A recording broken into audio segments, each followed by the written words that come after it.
Hello बच्चों, राधे राधे। मैं आपकी पूनम मैम। ये क्लास 6 की न्यू बुक है गणित प्रकाश। ठीक है, जो अभी सिलेबस चेंज हो गया है, ये नई बुक से आपको लेसन्स कराए जाएंगे। तो चैप्टर 1 तो मैंने रिसेंटली डाल दिया था। अब मैं चैप्टर 2 के बारे में बताऊंगी। टोटल 10 चैप्टर है। ठीक है, और आपको मैं चैप्टर 2 के बारे में बताऊंगी, जो कि है आपका चैप्टर रेखाएं और कोण। रेखाएं और कोण। चलिए इस चैप्टर के बारे में अच्छे समझते हैं कि बिंदु क्या होता है। तो आपको पहले मैं ये बता दूं चैप्टर से रिलेटेड। तो बिंदु, तो ये डॉट होती है बिंदु। ठीक है, ये रेखा होती है, ये किरण होती है। क्या होती है? किरण। ये आपका प्रकार है, ये पेंसिल की नोक है, ये सुई की नोक है। ठीक है, रेखाखंड जो ए से स्टार्ट और बी पे खत्म हो जाए उसे रेखाखंड कहते हैं। ये रेखा है, इसका शुरुआत होती है मगर इसका अंत नहीं होता है। इसे नहीं, रेखा का तो शुरुआत भी ए से होती है, बी से। एक किरण है जहाँ से शुरुआत होती है, उसका अंत नहीं होता है। ठीक है, जैसे सूरज की किरण, टॉर्च से निकली हुई किरण, एक लाइट हाउस की निकलती प्रकाश की किरण। ये किरण का ना शुरुआत होती है, अंत नहीं होता कभी। रेखा की शुरुआत भी होती है और अंत भी होता है। ठीक है, आपको समझ में आया होगा। अब चलते हैं आपके लेसन 1 पे। आइए पता लगाएं। ठीक है, तो ये आपका चैप्टर 1 है और इससे रिलेटेड जो भी क्वेश्चन है मैं सारे आपको बताती चलूंगी। ठीक है, तो देखिए आकृति 2.4 में रेखाखंडों के नाम लिखिए। 5 अंकित बिंदुओं में से कोई से एक रेखाखंड को पर स्थित है। कौन से बिंदु किन्हीं 2 रेखाखंडों पर स्थित है? तो देखिए बिंदु को इसमें है L।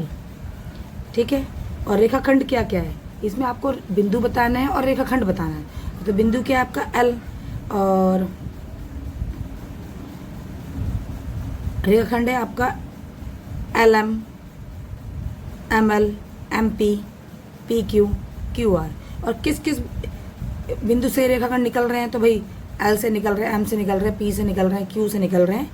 ठीक है, तो ये बीच के जो होते हैं ना, ये बिंदु होते हैं M, P, Q। तो ये दो बिंदुओं पर रेखाखंड स्थित है। ठीक है, क्वेश्चन नंबर 3, यदि आकृति 2.5 दी गई किरणों के नाम लिखिए। क्या T प्रत्येक किरण के प्रारंभिक बिंदु है? देखिए अब यहाँ पे ध्यान दीजिए, ये इससे इधर जा रहा है, इससे इधर जा रहा है, तो टी तो प्रारंभिक बिंदु हुआ ही इसका। यहाँ से भी एक रेखा जा रही है, यहाँ से भी एक रेखा जा रही है। ठीक है, तो अब टी प्रत्येक प्रारंभिक बिंदु है। हाँ भाई, ये टी प्रारंभिक बिंदु है। ठीक है, चौथा, एक कच्ची आकृति बनाइए। कच्ची माने रफ वर्क ले लेते हैं। नीचे देखे प्रत्येक बिंदु को उपयुक्त नामांकित कीजिए। ठीक है, तो OP OQ पर बिंदु O पर मिलते हैं। इसके लिए तो आपको पेंसिल, रुकिए मैं बताती हूँ। देखिए आप ये लीजिए, कोई O बिंदु ले लिया, OP OQ, O बिंदु OQ O, और यहाँ कहाँ पर मिल रहे हैं? O पर मिल रहे हैं। आई बात समझ में? तो आप ऐसे भी कोई रफ आकृति बना दे। XY PQ बिंदु M पर मिलते हैं। देखो XY, आप इसको XY लिख सकते हो और इसको PQ लिख सकते हो। और ये कहाँ पे मिलते हैं? M पर मिलते हैं। ठीक है, और रेखा L पर बिंदु E और F स्थित है, पर बिंदु D स्थित नहीं है। देखो कोई भी आप रेखा ले सकते हो, ले लिया आपने रेखा, उस पर D और E हो गया और F स्थित है, मगर इसको मिला दो तो D स्थित नहीं है। आई बात समझ में? बिंदु B AB पर स्थित है। बिंदु P, बिंदु आप कोई AB ले लो, ये रहा AB, और बिंदु B P, ये तो हाँ बिंदु P। देखिए क्वेश्चन थोड़ा सा पढ़ना पड़ता है। बिंदु P AB पर स्थित है, P लिख दो, बस हो गया। ठीक है, अब आ जाते क्वेश्चन नंबर 5 पे। आकृति 2.6 में लिखिए नाम बताइए। 5 बिंदु बता दीजिए, कोई भी बांध। देखो मैं 5 बिंदु बता रही हूँ, D E O C B, हो गया। एक रेखा कोई भी लिख लो, OB। 4 किरणें, OB OC OD OE। ठीक है, 5 रेखाखंड, तो रेखाखंड तो देखो बीच में होता है, तो DE EO OC OB, और आ जाएगा OD। ठीक है, तो कोई भी आप 5 रेखाखंड लिख सकते हैं। ठीक है, यहाँ पे आपका 5वां क्वेश्चन भी कंप्लीट हुआ। अब चलते हैं छठे क्वेश्चन पे। यदि आकृति 2.7 O एक किरण है, O से शुरू होती है और A से गुजरती है, तो बिंदु बी से भी गुजरती है, हाँ भाई बी, बिंदु बी से। क्या हम इसे ओ बी का नाम दे सकते हैं? क्यों? हाँ हाँ, हम ओ बी का नाम दे सकते हैं। इसलिए दे सकते हैं क्योंकि ये बी से भी टच होकर जा रही है। क्या हम ओ ए और ओ ए को ओ ए भी लिख सकते हैं अथवा? क्यों और क्यों नहीं? देखिए, एक किरण है, इसका अंत शुरुआत है, अंत नहीं है, तो हम इसे ओ ए लिख सकते हैं, ए ओ नहीं लिख सकते। इसका भी मैंने रीजन दे दिया, क्योंकि ये किरण है, इसका शुरुआत है, इसकी अंत नहीं है। ठीक है, इसलिए सिर्फ इसको हम ओ ए ही लिखेंगे और ए ओ नहीं लिखेंगे, क्योंकि इसका शुरुआत होता है, अंत नहीं होता। तो यहाँ पे आपका ये जो भी आपका चैप्टर था, आइए पता लगाइए, तो क्लियर हो गया। अब चलते कोण 2.4 को टॉपिक आपका कोण है। कोण क्या होते हैं? देखिए, भुजा है, भुजा ये शीर्ष है। ठीक है, तो इसमें आपको कोण बनाना, अब तक तो किसी क्लास में नहीं था कोण वाला, पूछा गया था, ऐसे क्वेश्चन तो थे, और कोण बनाना नहीं सिखाया गया था। तो इसमें हाँ, समकोण वगैरह, ये कोण वगैरह तो बताए गए थे। तो मैं चलो कुछ कोण के बारे में आपको बता देती हूँ। ठीक है, देखिए, ये एक लाइन है, इस पे पूरा बना हुआ कोण 180 डिग्री का होता है। ये इसका आधा जो इस पे शीर्ष लंब होता है, ये 90 डिग्री का होता है बेटा।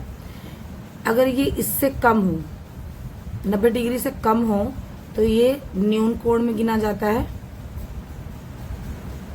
ये समकोण होता है। ये सब के आपको जानकारी होनी चाहिए। और आपका आ जाता है अधिक कोण। अधिक कोण होता है जो 90 डिग्री से ज़्यादा बना होता है, जो अधिक कोण। और ये होता है ऋजु कोण। ऋजु कोण, इसे इंग्लिश में हम कहते हैं स्ट्रेट एंगल। स्ट्रेट एंगल, ठीक है। जब इंग्लिश वाले चैप्टर से कराऊंगी तो मैं इंग्लिश में बताऊंगी, हिंदी से बता रही हूँ। ठीक है, अधिक कोण, न्यून कोण, समकोण।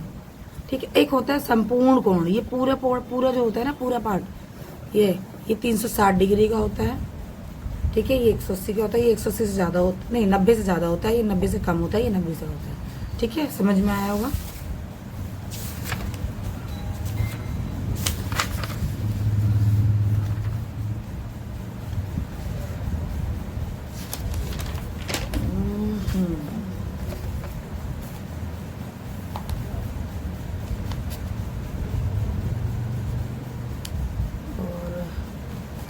यहाँ तक कोण के बारे में ही बताया गया है अब तक।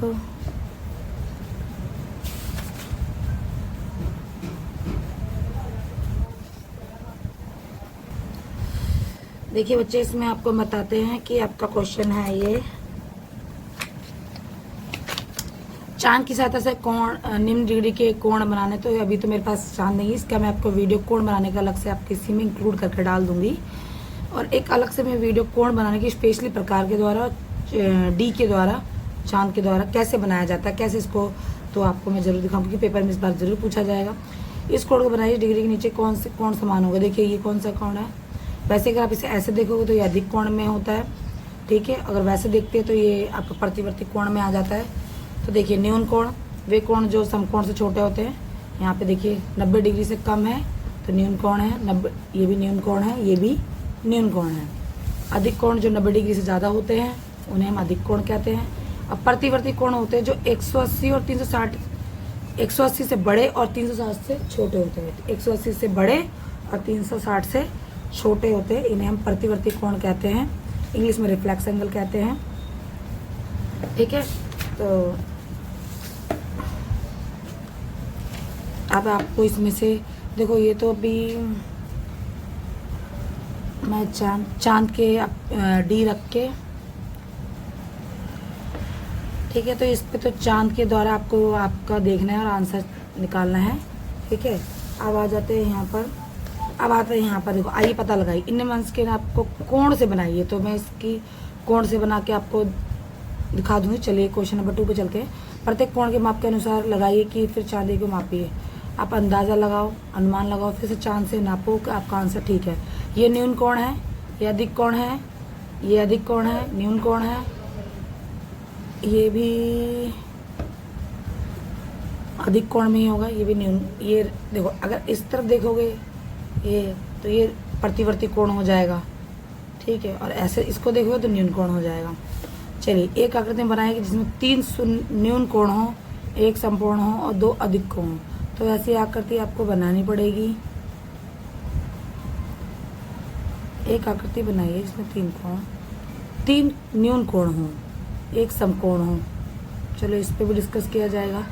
क्वेश्चन नंबर 4, अक्षर एम में बोला दोनों के कोण 40 हो और मध्य में, देखो एम बनाइए तो आप ये 40-40 कर दीजिए और ये 60 डिग्री का। अक्षर वाई में इस प्रकार बनाइए, 150 के 3 कोण बने। देखो वाई बना रहे, तो ये 150 का हो गया, ये 150 का हो गया और ये कोण कितने डिग्री का हुआ बेटा? 60 डिग्री का। ठीक है, तीसरा क्वेश्चन में मैं आपको एक कोण बनाने के लिए वीडियो तो प्रोवाइड कर दूंगी, तो आप मुझे इसके नेक्स्ट में देख लेना। इस वाले क्वेश्चन में थोड़ा सा दिमाग लगाना पड़ेगा।